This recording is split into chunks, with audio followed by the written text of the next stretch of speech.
এদিক দিয়ে নিয়ে আসছি। আসসালামু আলাইকুম, কেমন আছেন সবাই? আশা করি সবাই ভালো আছেন। আমার নানি শ্বশুর বাড়িতে গত 1 মাস আগে আপনার get together, family get together organize করা হয়েছিল। তো এটা হচ্ছে আমার নানি নানি আমার নানি শ্বশুর শাশুড়ির বাসা, ওনার ছাদে। আমরা সবাই ছাদে গিয়েছিলাম বিকালে লাঞ্চের পর। তো সবাই ঘুরে ঘুরে দেখতেছে।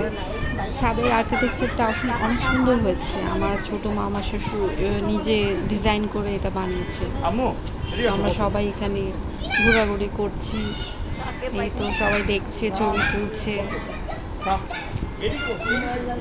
পুরা সব কিছু গ্রিনারি দিয়ে ভরা। এই যে এটা হচ্ছে বাহিরের একটা আউট স্পেস বানিয়েছে বারবিকিউ করার জন্য আর কি। উনি খুবই শৌখিন, উনি আর্কিটেকচারের কাজ করে, তাই এই জন্য সব কিছু অনেক এরকম খুব সুন্দর করে সাজিয়েছে। এই যে সে খাবার, সেদিন যে খাবার ওয়ান ডিশ পার্টি হয়েছিল, এক একজন এক একটা ডিশ নিয়ে এসেছিল। এই রাশিয়ান সালাডটা খুব মজা হয়েছিল। এখানে সব খাবারই অনেক মজা হয়েছিল। তারপরে যে আমরা সবাই মিলে গ্রুপ ফটো তুললাম। আমার হাজব্যান্ড নাই, বাট সে অফিস থেকে ছুটি পায় নাই, আমিও নিজের কিছু ছবি তুলে নিলাম, একটু পোস্ট করে নিলাম। আশা করি সবার ভালো